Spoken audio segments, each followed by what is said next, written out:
dietary interventions, breathing exercises, what other modalities do you find can reduce inflammation? Exercise. Okay, exercise, absolutely. Moving your body. And I know for patients with chronic illness, a lot of them say, well, I can't, go to the gym for 30, 40 minutes a day or even 3 or 4 times a week. I said, well, even if you do 10 minutes of movement, and that's where I recommend for patients with chronic illnesses, I always recommend Qigong or Tai Chi or swimming. Swimming is a very neutral, not weight-bearing, not too strict. You could just get in the pool and just flow, just move. Because a body in motion will stay in motion. Right. And you need to get that circulation moving. Right. So exercise is going to help.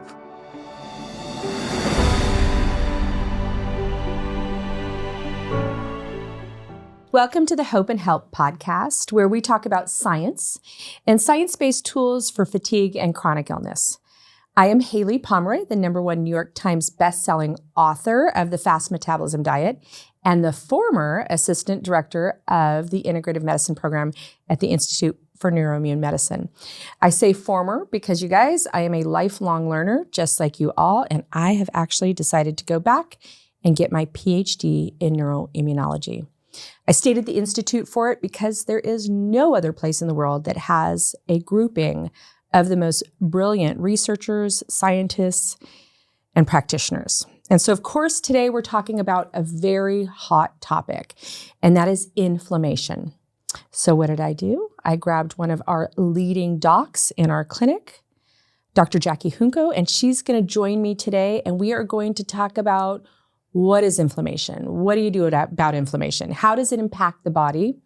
And how can you get your body back on track towards health? Dr. Junco, thank you so much for coming again today. You are a huge fan favorite, and we get tons of questions after every podcast that you do.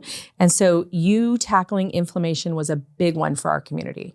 Great. Thank you, Haylie. It's great to be here once again, and congratulations on your new endeavor. Thank you. I heard that after a little bit of lot of education and clinical practice that you just knocked something off as another title. You're also now the department chair of integrative medicine, but something else just happened. Yes, I just got board certified with integrative medicine. Which is funny because you've been practicing integrative medicine for 26 years. Yeah. What is this with us successful women just collecting titles? I always love going through our clinicians' offices and seeing all the alphabet. The alphabet behind our last names. Yeah. It's, we are a lifelong learning institute, and it seems like we are attracting a lot of listeners that are really fired up and very excited about learning more about not only their health personally, but what they can do about it. True. Yeah. So we're going to try to tackle inflammation. I was just interviewed someone from the American Heart Association the other day, and we were talking about that, they say if you want something done well, have a woman do it. But we are now, women are beating in from a gender perspective for heart disease, for stroke. And they're talking a lot about that being inflammatory based. Is inflammation more than just breaking a bone and healing? Yes, Haylie, and I think inflammation is so important because, like you mentioned, it's not just, having a pain in your foot or, you strike something and you get hurt. Inflammation goes far beyond that. We have inflammation. We have changes that occur in the brain where we have like the cognitive fog. You can't think very well. You can't focus. We have inflammation in the heart, which, yes, us women, as we get older, we have to be careful. That's the #1 leading cause of death in women is heart disease. Isn't that crazy? So and then there's a lot of cardiac inflammation. There's inflammation in the gut, which we know affects a lot of the whole gastric biome. There's inflammation all over the body. So does the problem come in? We're supposed to have inflammation, right? Right. Like it's part of our adaptive immune response. It's triggered to heal us. Yes. When we have a toxic exposure, a viral exposure, insult or injury, right? Like we don't want to be a non-inflammatory being. We want to have that response, correct? Yes, it's a normal response. But when it becomes chronic is when these things get affected. Why does it become chronic? Is it and it could be both, I don't know, but is it that the body can't fix the insult, or is it that the body gets where it doesn't shut off the initial response? I think it's both. Okay. And there's a lot of factors that could contribute to that, versus, what you're eating, things that you're exposed to, our stress level. Right. So there's so many factors that could make or break that response.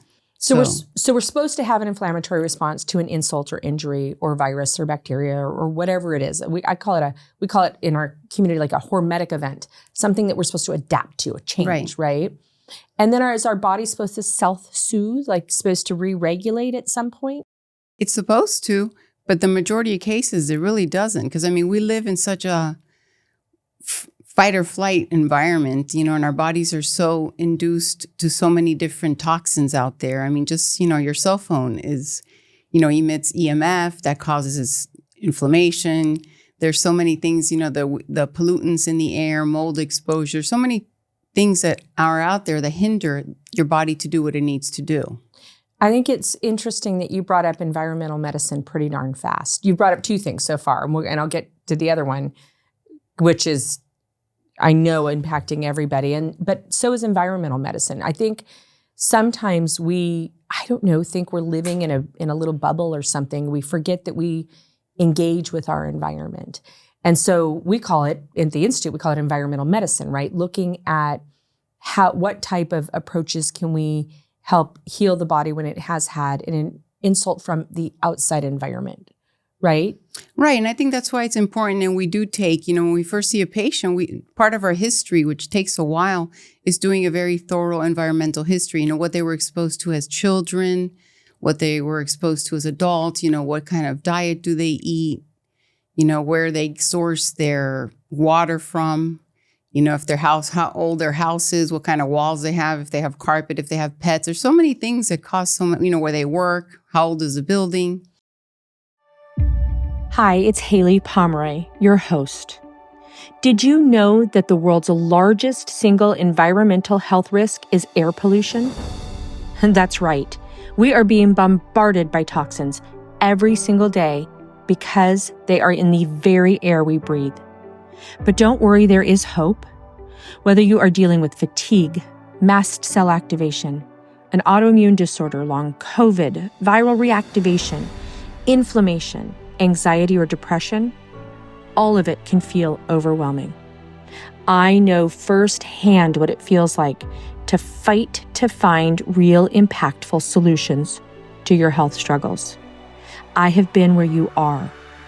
But one thing is crystal clear. We must address the environmental and toxic burden in our bodies.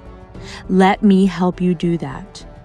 Go to HayliePomroy.com/detox and download my free Detox Decoded Masterclass. I will teach you nutrition and natural therapies to help your body eliminate toxins. Let's give you a fighting chance. I cannot wait to see you there. It's so normal for us at the Institute to have this kind of a conversation. I know that there's tons of listeners that are going, well, my doctor's never asked me that, asked me that or talked to me about that.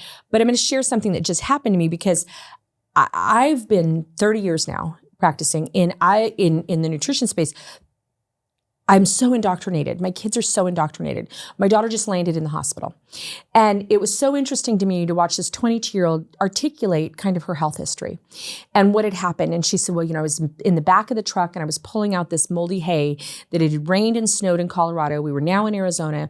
And as I was smelling it, I felt like my throat was, and the doctor literally cut her off and was like, yeah, well, this is a viral infection. Mm-hmm. And my daughter's going, yeah, but I want to, I'm young, I'm healthy, I'm fit. Why wouldn't I just kick a virus? So I'm trying to tell you about my environment and all the potential immunosuppressors that I was under tremendous stress. I had just driven, my daughter's like literally, and I'm sitting there listening because she's over 18 now, so I have to let her talk to the docs, right? And she's saying, and I also just drove 17 hours straight, and I was super stressed because the person that was supposed to be there to receive the dogs wasn't there. And the doctor's going, yeah, we're going to do a viral culture. And I was just like, really? Like I was disheartened, and I was at I consider one of the top hospitals in the world with, great compassionate docs, and nobody cared what her environmental exposure was. Well, unfortunately, that part is always fast forward. Yeah. You always move on to whatever's happening right then. I think just physicians don't have the time. Right. To allocate to all those, right. To that such a detailed history right. and to sit there and listen. Unfortunately, that's the way the system is now. Right. Good. We're blessed that we are able to do and practice differently than mainstream doctors, which is a big plus for our patients. Right. Because we have, the ability to sit down and sit there with them for 2-3 hours sometimes and go through a detailed history of everything they've done. Something interesting that got brought up in our Friday clinicals, and I talk about that a lot because I love that time when we're all together, but I think it was Dr. Klimas that said, look, we don't spend 2 hours with people to 3 hours with people. We don't run all these different tests. We don't incorporate nutrition and food because it sounded like a fun thing to do. We did it because it was the only way to get our patients better. And this is coming from an immunologist. This is coming from sitting in there with doctors like yourself and Dr. Arena and Dr. Ray, environmental medicine specialists. We're doing all of this because it's the only way to get the patients to do a U-turn in their health and start getting in a healthy way. I guess I'm still shocked when I go out in the wild outside of the Institute. And I face that because I know that is a hardship that so many people are facing. So getting a handle on one's inflammation, and then I want to talk about stress in a second. But do we find with chronic ME/CFS or chronic neuroinflammatory disorders or mast cell, POTS, whatever we're dealing with in clinic, do we find that looking at their inflammatory response, their immune response, that's at the cornerstone of changing things for people? Like if we don't address that, it's hard to get the viral count down. It's hard to get everything else fixed. I think so, because that's like the foundation. Yeah. We have to fix that at some level, and it takes a while. Sometimes I see patients and they're like, "Oh, I'm able to do 5% more than I did last month," and you're like, "Well, 5% is 5%." But their expectations sometimes are higher. They're like, "No, I just want to be able to go out and run to the block and back." Hey folks, it's Nancy Klimas. Thanks for listening to the podcast series. We have a lot going on and a lot of research going on in ME/CFS, in Gulf War illness, in long COVID, Parkinson's disease. You'll find that we have a number of trials going on, clinical trials and different types of studies. To learn more, just go to our webpage on the research tab at nova.edu/NIM, Neuro-Immune Medicine. And you'll see everything that's going on right now. We even have patient conferences every year. We have one coming right up. So check out our webpage. Thanks. I always felt like in chronic disease, chronic fatigue, ME/CFS, but in chronic disease in general, non-steroidal anti-inflammatories did the biggest disservice in a way, because it was like, well, if it's inflammatory, just take a Tylenol or ibuprofen, and I'm going, no. There's so much more. I wish there was a magic pill. But even if a person has a reduction in the symptom of pain, we'll pull cytokines or blood markers, and they're still completely in a cytokine storm or an inflammatory response. So it's a whole ecosystem. It's a whole body healing. And sometimes they say, I don't have any inflammation. I don't have pain. Right. I'm like, well, it's not about pain. Right. And their C-reactive proteins are like 12. And you're like, okay. And they're but your heart's going to give. Yeah. But my feet feel fine. Great. Yeah. We need a heart. Yes, definitely. Okay. So I'm so grateful that so many of the Institute, like just in general, people have embraced inflammation. 20 plus years ago, I remember running a CRP on somebody, an inflammatory blood marker, and it cost over $2,000 to have it run. We had a cardiologist in the office that I, convinced and goosed and squeezed and begged to run it, and convinced the client. They used to not run them even. Like now they're hopefully, they're routine for us. I hope they're routine for everybody. But they are becoming more and more, because I see, people that I talk to and other colleagues, and they are doing them, which is good. Yeah, which is fabulous. It is. It's a biomarker. It's changing. I think the pendulum is moving towards that way. People are seeing the importance of getting these markers before. Yeah. Before things get worse, and then you have something to track. Yeah. And it can cause everything from diabetes to Alzheimer's, to all of it has an inflammatory component. Right. There's It's not all a connected. Yeah. I love Our that. bodies are an amazing machine. You said the S word. Stress Yeah. or sleep, not stress. How many letters? I was going STRESS. You said the 6-letter S word. You said the S word. You and I had a conversation before we started about stress. You said something that was really, will you please say it again for everybody to hear? Stress, to me, is the root of everything. Got it. It's the root of all inflammation. Now, because we're exposed to good stress also, whether it's like in my case this morning, I went to work out. Of course, that's stress. Yeah. But it's good stress. Yeah. But it still, raises that fight or flight because you're working out. There's stress. You could be having a birthday party. It's a good thing. Yeah. You could be celebrating an anniversary. It's good stress. But then you have the bad stress, whether you have an illness, a death in the family. All those are also stress. So people always say, oh, I don't have stress. I'm like, Yeah. But even if sometimes I add an or on the end, stressor. People seem to be a little bit less inclined to be defensive. When I say, let's talk about the stressors in your life. It could be that, to your point, that you worked out this morning. It could be that you had an amazing raw salad that your body now has to work to digest, Absolutely. right? It could be that you won the lottery and you've got to figure out how to get me to Fiji. I'm in, you know what I mean?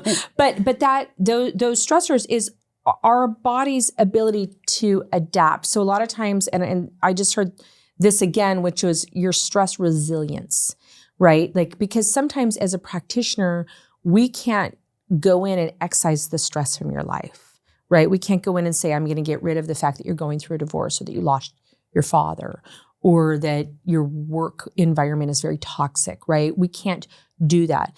But what I notice you do a lot is make people more resilient to handle and adapt in a positive way or a less damaging way to the stressors that they're exposed to. Right, because there's so many things people can do. Give me some to ideas. manage their stress. Because it's stressful for me because I have a lot of stress right now. Just happens to be that season of my life, right? A lot of amazing things that keep me happy through it. But the most stressful thing that someone says is you've got to take some of the stress out of your life. I'm like, here's the scissors, here's a knife, excise it. Get rid of it. I'm game. I'm 100% in. It's not under my control. Right. But you help me and you help our patients adapt to the stress more profoundly. So talk to me about some of those modalities that we use for our patients that have chronic disease that people in our community can use. First and foremost, I'm big on acupuncture. So I was saying if they have the ability and the availability to be able to pursue getting some acupuncture, that's number one, because what acupuncture does, it activates the vagus system. It activates the parasympathetic system. So it's going to sort of do the opposite of that stress response does. So acupuncture for me is key. So I want to say something because the last time you were on, there was a lot of comments under one of the questions that someone asked was that they couldn't afford acupuncture. Acupuncture was expensive. We have a sliding scale in our office, but that's not always the case. I was so excited about the response. So people were talking about underneath it, there were so many comments. And people talked about that schools that teach acupuncture oftentimes have free clinics. They do. Yeah, and I used to go to one. I went to, in LA, I had a horse injury and I went to the clinic all the time over there on my way home from riding. And I forgot about that. It was a free clinic. The other thing that people were talking about is that a lot of individuals can get Medicare, Medicaid insurance coverage with injury. Yes. I've seen, Medicare does cover it for chronic low back pain. Right. But one other thing that people said in there that Dr. Junco talked about, acupressure points too. Yes. And those are things that you can do yourself or you can stimulate yourself, correct? Yes. One of the biggest ones is the ear. I always say, the best thing to do is just massage, your ear's innervated by the vagus nerve. Ooh. So all the connections are there. So just by massaging the ear anytime during the day, right there at that moment, you're activating your parasympathetic nervous system. And then if you incorporate that with breathing exercises, you're doing a synergistic effect. Okay, so everybody out there can afford to breathe. Yes. If not, we wouldn't have many people. We wouldn't have many people, yes. I wish the air quality was better, yes. But we'll work on that. But it makes such a tremendous impact. And then massaging of the ear. Do you suggest people use any kind of oils or just, is there any special technique? Or? There's a point right behind the ear where the mastoid processes, that has a little indentation right in the middle. That's one of the most important points. Ooh.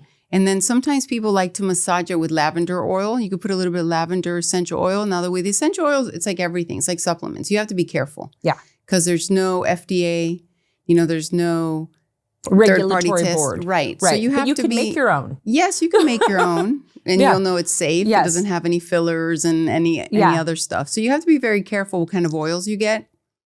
And massaging the essential oils in your body is amazing. I mean, I know tons of patients have done so well with lavender, frankincense. You just massage them in that little bone there in the back of your ear, and you can just massage your ear at different points, and that relaxes. I always tell people, go into the health food store when they have samples of the essential oils, and just gently, I get on top of it and sniff it up. And I'm like, oh, I don't like that. I have to have a very dramatic response. But I always tell them, just breathe it a little bit. And whichever one makes you go, or happy or smile, True. That's yours. There is a list. There are medicinal lists that this oil is used for this and this oil is used for this. But they don't know you, the person that wrote that book. Right. You know you. And trust your body's response. Just like if something feels bad to you, don't ingest it, right? If it kind of looks bad, I don't know how many times when I've had food poisoning where I've it was weird. It kind of smelled funny or it kind of tasted funny. You still ate it. And I still ate it, yeah. But I ate it anyway. I know. You know what I mean? We our bodies tell us. So use that in the positive way with the essential oils. And rubbing of the ears, you can't do anything wrong, right? You can't make a mistake. You can't. Blood flow, increasing that. And when you talk about the autonomic nervous system, that goes back to how our body adapts, right? To the stressors. To the stressors. Okay. Because we want to get, we're always in that sympathetic, which is the fight or flight. So we want to get our bodies into the parasympathetic, which is the rest and digest. And taking a deep breath, when you inhale, you're activating your sympathetic. So your heart rate goes up. But that's why when I teach breath work, I always say the most important part is the exhalation, because you're activating the vagus nerve. Ooh. And you have to do it slow and controlled. So that's one of the most important things, because when you're inhaling, it's sympathetic. When you're exhaling, it's parasympathetic. And that's so funny. I always write off the exhale. No, I'm so glad you just, I'm like, breathe, deep breathe, take it in, envision, the ions from the ocean. Because I try to breathe every day, all day. But every time I'm at the ocean, I try to really be very cognizant about breathing in ocean air, breathing. I never gave much. Okay, thank you. That's where the 4-7-8 method comes in. That's why the 8 is the exhalation, and it's the longest one. Take us through that method. 4-7-8. We've talked about it a little bit. Yes, we have. Yes, so but we're going to do it again. It's very easy to remember. So I always recommend it to everyone. And you're inhaling through 4 seconds. 1, 2, 3, 4. You hold it for 7. And then you exhale slow and controlled for 8. That is the hardest part. And when I have patients tell me I can't do 8, I said, it's okay. You start with what you can. Every day you do a little bit more. Oh, okay. If they can't do 8, you're still working on that. But does it give you an indication that they're having a hard time adapting? Yes. Oh, it's almost like, so I love these things for our community that they can be in awe of their body. Right. And we have this lemon challenge test where you bite a lemon and check your pH and see how long it takes you to stabilize, right? Like how much is your digestive reserve? Right. This is how much is my adaptive reserve. Right. And your vagal tone, your heart rate variability, all those things are measured by the exhalation. So the longer you could exhale, the better. It always takes me several times to hear something before it sinks in. I know we've talked about this, but I have written off my exhale all my life. I will never do that again. It happens to me every day. I always forget. But I think that these are critically important and that these can impact inflammation. I just get so worried that we are seeking a pill to resolve something that we don't have. First of all, we don't have a pill for, right? Right. And because it's adaptive, it's an innate immune response, it's an adaptive response, and then when it becomes chronic, right, it becomes a resilience, like a reversal response. It has to come from here. Like we have to heal our bodies. And our bodies are made of breath, water, and nutrients, right? Right. Can you talk to me about some things that you see people consume? I don't even know how we call them food, but that are pro-inflammatory. I don't mean whole food. I didn't mean the S word. Another S word. Oh my gosh, I think we're on a roll here. The S word, yes, sugar. I read a study one time that said, it was a Stanford study that said 2 teaspoons or tablespoons of refined sugar cuts the T cell count by 50% for a 2-hour period. I could see that. Isn't that insane? For sure. So when they talk about your cytokines with the pandemic, right? Those are T cells or a T cell response. And could you imagine how much sugar people eat when they are sick, when they don't feel good? I mean, in the sugar infested I know popsicles. patients, people usually say, oh, it's my comfort food. Yeah, but you can make healthier choices. Right. Have some berries. Right. Which is still, Right. when you say, oh, that's sugar. No, it's not the same. I had a psychologist say one time why we crave sugar during stress. And it was because our blood has to survive on glucose. So if you're already in, like you said, you're already in constant fight and flight, Right. your perception of the next stressor is life or death. Right. So let's say I told you this is my season right now. I'm working on it, but I've got a lot of stressors that are out of my control. And so I have to, my norm is that of a person that maybe is being chased by a tiger. That's not normal. It's common right now, but it still doesn't make it okay for people. So when a new stressor comes in, my body says, this is it. This is the end of the world, right? So that you crave it because the brain literally thinks that you've had, your jugular vein severed and your both femurs fractured and your spine is ruptured, your spleen is ruptured and your spine is broken. And so what do they give you when they put you in the ambulance is sugar water. The brain says must have sugar to survive. So he was saying like psychologically, the word okay is so powerful. You're okay. It's okay. We're going to be okay. Right? Which then tells the brain, I don't need to mainline sugar.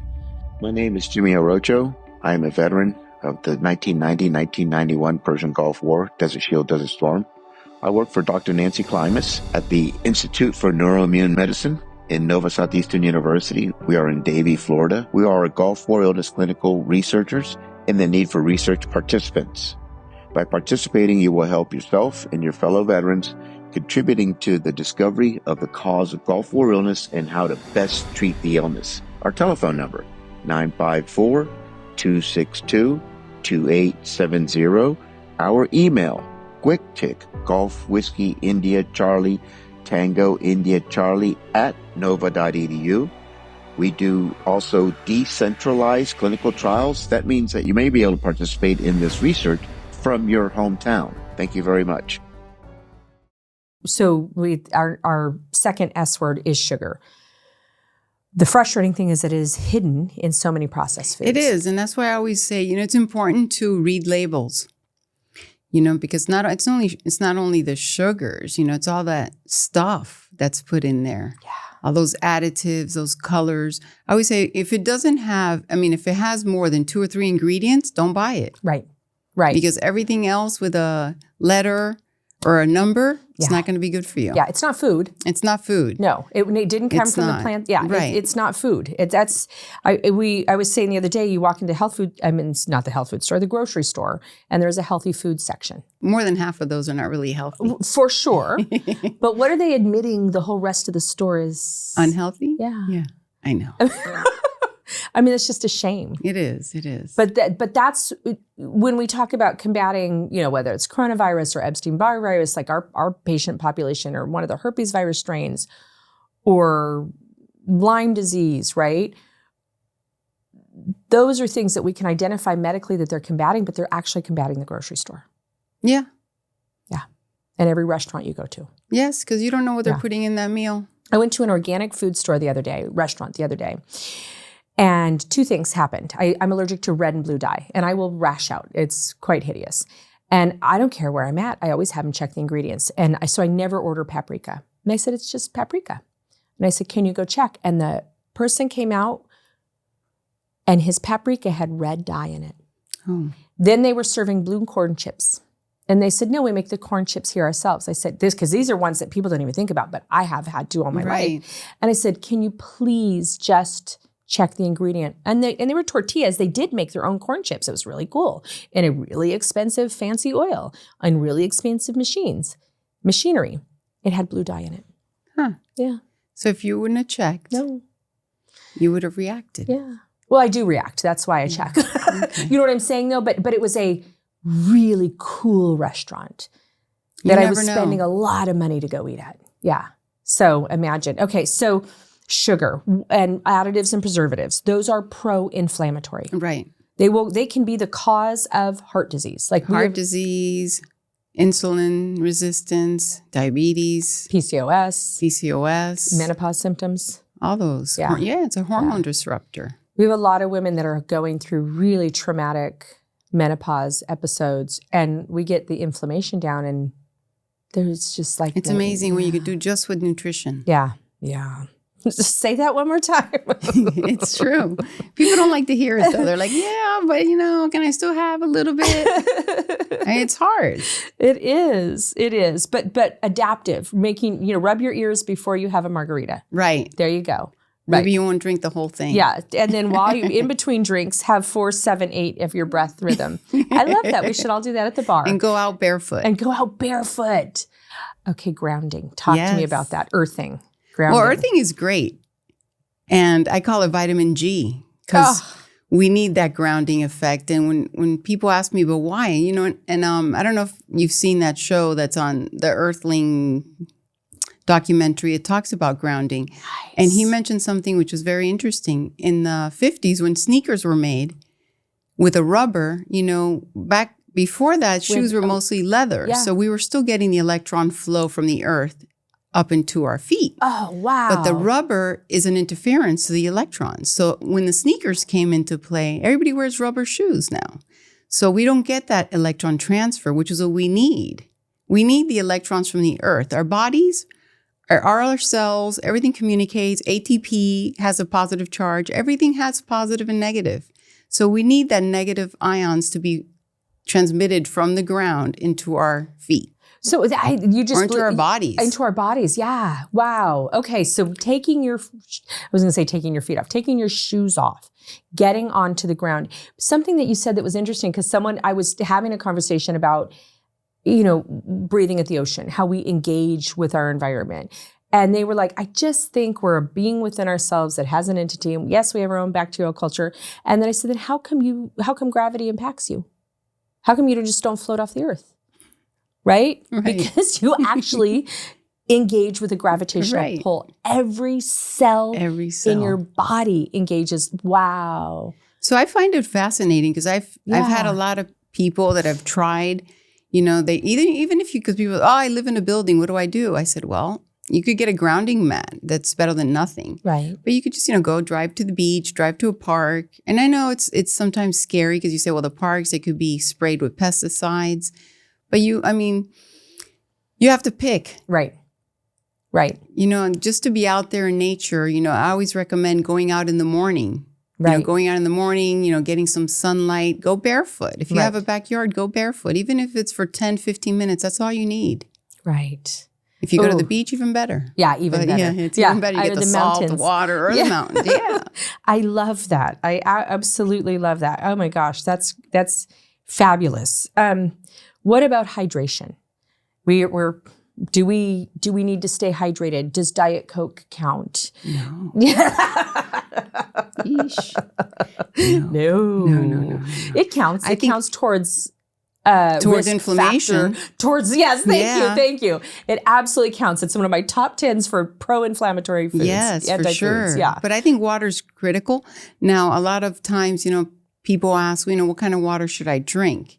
I think water like this water's great. I'm a natural spring water girl. Right. Yeah. I think spring water's great. I think, alkaline, I have people who say, I'm putting an alkaline system in my house or those filters. That's fine as long as you're drinking pure water. Right. And I always tell people if you're going to do something to manipulate the pH, test the pH. Yes. Because, it's like if you're going to take a statin to to manipulate the cholesterol, test the cholesterol. Yeah. I had a guy the other day that came in 6 years. He hadn't had his cholesterol tested, but he had been on the med. Yeah, he took the med, was never retested, and they just refilled it, and I went. And anyway, he was like 143 or something, and I was like, wow. Now in neurology, we're like, no. Yeah, it was, and who knows, maybe 6 months after he was okay. He was already okay to never be taken checked off. It for 7 years. I know. That's what I tell people who are taking blood pressure meds. Yeah. You don't have to be on all these drugs I think there's a time then, some patients take 2-3 different blood pressure medications. If you do what you need to do, which is eat healthy, drink good water, take some supplements to help, you don't have to be on blood pressure meds. You could start weaning them off slowly but surely, but patients are just, you get dependent on drugs. You do. And I think the fear is also an issue. They're scared. If I stop taking my meds, am I going to have a stroke? Right. And that's where we are really I'm obviously, or not obviously, but I really communicate to people that I'm super conservative with medication perspective. Was how I was raised. It's my personal philosophy. My litmus is always like, is it working? Like, do you feel like $1 million? You're taking this every day, you're maybe 4 of them, maybe 10 of them. Are you like outrageously healthy because of it? Because otherwise, why are you taking it? You know what I mean? Let's do things that get you healthy, not make a lab better, right? Right. We want to make sure, because we're more than a number in a lab. There's and just heart disease itself, right? Now we're looking at inflammation being so much more important than your cholesterol number. Right. And because we saw people, heart attack, left, right, strokes on statin drugs for years. So looking at that. Okay, so I'm just trying to I feel like we have homework. We've identified 2 major S words. So sugar and stress, right? Sugar and stress. I want everybody in the community to really have an honest review of your current status and look at how you can support yourself through stress and look at your sugar intake. Because those are anti-foods, right? Right. Even if you're taking a high quality supplement and you're consuming additives and preservatives, you're using your multivitamin to not get poisoned by some of the poisons that you're ingesting. Right. It's all about a balance. Right. So if you're going to be taking all these supplements and you're still eating unhealthy or consuming a lot of sugar, you're still going to be down there. Right. Or you might, and you're never going to get to where you need to be. It's very difficult, and then people just get so used to eating and having that Coke or putting more sugar in your coffee. You know how I feel about coffee. I like my coffee. I know you do, and that's okay. I like that you like it, because one cup or is 2 so a good day. for the metabolism. I always tell everybody, I want you to have as much energy as you have if you had like 4 cups of coffee. Then I know we've got it right. You know what I mean? That's a good one. Yeah, I want you to be like, oh, I forgot my coffee. But green tea's good too. I know there's some antioxidant aspect to real organic green tea. The ECG. Absolutely. That's absolutely. We get on a whole coffee discussion. Being in the ag world, unfortunately, it's one of the dirtiest agricultural products that we have. Yeah. So it bums me out, and how we decaffeinate. Anyway, we won't have a coffee discussion. We'll save that for next. But that leads me right into the next thing. Dietary interventions, breathing exercises. What other modalities do you find can reduce inflammation? Exercise. Okay, exercise. Absolutely. Moving your body. And I know for patients with chronic illness, a lot of them say, well, I can't, go to the gym for 30, 40 minutes a day or even 3 or 4 times a week. I said, well, even if you do 10 minutes of movement, and that's where I recommend for patients with chronic illnesses, I always recommend Qigong or Tai Chi. Or swimming. Swimming is a very neutral, not weight-bearing, not too strict. You could just get in the pool and just flow, just move. Because a body in motion will stay in motion. Right. And you need to get that circulation moving. Right. So exercise is going to help. And I've had clients that have come in that are in such a poor health status that exercising doesn't feel like an option. And so massage, acupuncture, it's a big one that we refer to. Qigong, things that are very subtle, even dry skin brushing, Right. Yeah, getting that circulation going. I agree. I think dry skin brushing is great. It improves the lymphatics. It's great. It's a great thing to implement. Yeah. How do people get to see you in clinic? Do they come in through the Institute? Or? Yes. Okay. So they go to the Institute for Neuro-Immune Medicine. Mm-hmm. And then they call and they get an appointment, and that's where we start the journey of healing. That's awesome. I love that. I've got one more question for you, and then promise me, because my thing is I have many questions I have from everybody after. When we talk about inflammation, right? Does it affect other hormones in the body? Like, can inflammation, I've been reading a lot about inflammation causing insulin resistance or infertility or sex hormone dysfunction, or, how can inflammation cause such other problems? Are the hormones interrelated, or how does it work? Well, I know it's related because I've had patients that have done so much better I've had patients with insulin resistance that once you target the inflammation, their symptoms get better. I had a patient that just with nutrition intervention, he reversed his insulin resistance. His hemoglobin A1C it was like 5.9 and came down to under 5. It was like 4.9, 4.7, just with diet. Proper nutrition. So his inflammatory markers went down, and it does work. And it's all tied together. The whole hormone, the whole insulin. Well, insulin's based on hormones. It is. Yeah. Our pro-inflammatory, anti-inflammatory hormones, and none of our hormones work alone.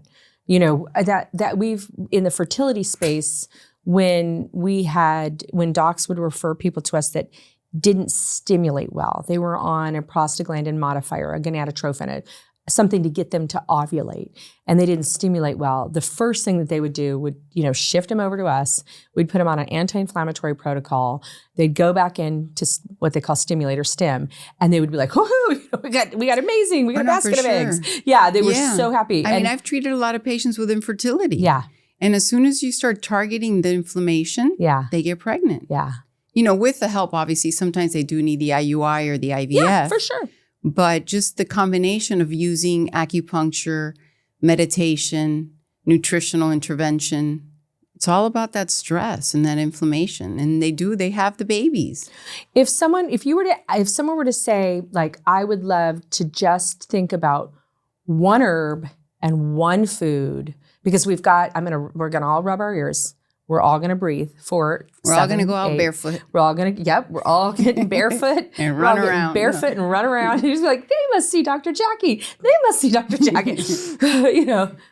Rubbing your ears, barefoot, running around town. It's just the signature of your patient. I love it. But they will also have what food in their hand, and they are taking what herbal. They're going to be doing Qigong. Yes. They're going to be doing some dry skin brushing. With foods, it's very, not that it's complex. I think vegetables are it. Okay. Yes. And then that's number one, green, leafy, color, red peppers. Just color, veggies. Veggies are it. And then second to that, fruits. So we have two hands here today. I'm going to have fruits in one, veggies in the other. I'm going to set them down long enough or eat them all, and then I'm going to rub my ears. I'm just loving this. And then for supplements, it's very difficult. I recommend a lot of mushrooms. I like functional mushrooms because you also target the inflammation and for the brain, the cognitive effects. Nice. They've been proven now to have a lot of nerve growth factor. Right. So lion's mane is great. I've had people take that and it improves their focus, their memory. Cordyceps is great for energy. So the combinations of those two are very synergistic. So I work a lot with functional mushrooms. So that's one of my key. Magnesium is one of the most important supplements. I was hoping you were going to say magnesium. Yes, I love magnesium. 200 to 400 milligrams a day. But did you hear, there's the studies are all over the place, but there's been a very large population study that talked about something like 83% of the U.S. population has not even like subclinical levels, like horrifically low levels. It was not the scientific term, horrifically. They used some other fancy term. But like we are a population that's deficient in magnesium. We are. Yeah. And I think we're not getting in our food sources, but I also think it's the anti-foods. So because then I went to go, but why? Because that's what I am obsessed with. And a lot of the additives and preservatives and chemicals that we ingest require magnesium. Yeah. To not poison us and get excreted from the body. And so it's not that we're not necessarily always consuming enough magnesium, but not enough magnesium for the stress we're under. Right. Yeah. Yes. Yeah. So I think that's one of the critical ones. Yeah. Cool. I always tell people if you're not doing well from a health perspective, assess how many vegetables you're eating. And however many you're eating, I really don't care. Eat twice as much. I agree. And then we're going to reassess and reassess and reassess. But the first thing that you can do, I'm going to talk about one more S word just so we take the negative connotation away from the letter S. and that's sleep. Yes. How does sleep play a role in reducing inflammation? Because it works with the cortisol. And all the good hormones, all our pro-hormones are going to be the growth hormone. All the wonderful healing is going to happen. And especially, I know in Chinese medicine, we learn the best hours to be sleeping are from 11 to 5 in the morning. That should be like a total sleep. Those Deep, are like sacred critical. sleep. You have to be sleeping during those hours. And is that because is that like the organ clock? Part of that? Yes. Yeah. Because that's when the liver works. So the liver is your major detoxifier. Yeah.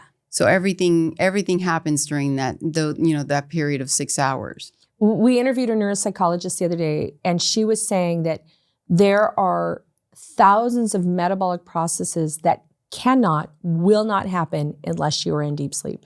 Right. So they don't even have, it's not like you do them less better during the day or you do them not as efficiently during the day. They actually cannot happen. And one of them is reducing the inflammatory response in the brain. Mm-hmm. That there is nothing that can happen in waking hours that allows the body to reduce inflammatory response in the brain. It's pretty amazing. Yeah. When your body detoxes, it cleans up all the stuff that needs to be put out. Yeah. And if you don't sleep for those hours, it's not going to happen. I mean, I have people that say, I only sleep 4 to 5 hours. I'm like, okay, we'll see. 20 years down the line. Yeah. I'll be seeing you. Yeah. If you don't take out the garbage, it's going to pile up. Absolutely. So, I adore you for a million reasons, and I know you know that. But on behalf of our community, one of the reasons why I always have to have you back is because you give us realistic, practical things that you can do. So many people, and I'll use the word are gaslit sometimes by their practitioner, their doctor, to believe that there is either A, a pill that can fix it, or B, they just need to mind over matter, that there's not something practical from a lifestyle perspective, which leaves people without hope. Really leaves people without hope. I mean, our community, we hear so many people that just, sometimes walk out of their visits with someone that they're seeking help from in tears, right? Because they don't get hope. And you've given us, I'm excited to go do this. I can envision your patient. I can envision our community being your virtual patients and being healthier because of this interview. So I mean, it works. Yes. Oh, yes, it works. It works. Yeah. And it's not a pill. It works well. It does. And it works when other things don't work. That's right. Dr. Harris the other day on the interview said it takes 10 years and 20 doctors before people land at the Institute.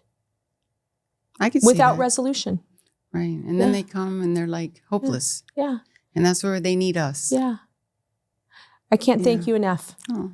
Promise Always me a you'll pleasure. come back. Yes, Okay. always. All right. I know I'm going to get tons of questions and they're going to ask you all these things. And we're going to talk about S words, good and bad, no sugar, No sugar. no stress, and lots of sleep. Thanks, Dr. Junco. I really appreciate it. Thank you, Haylie. Always a pleasure.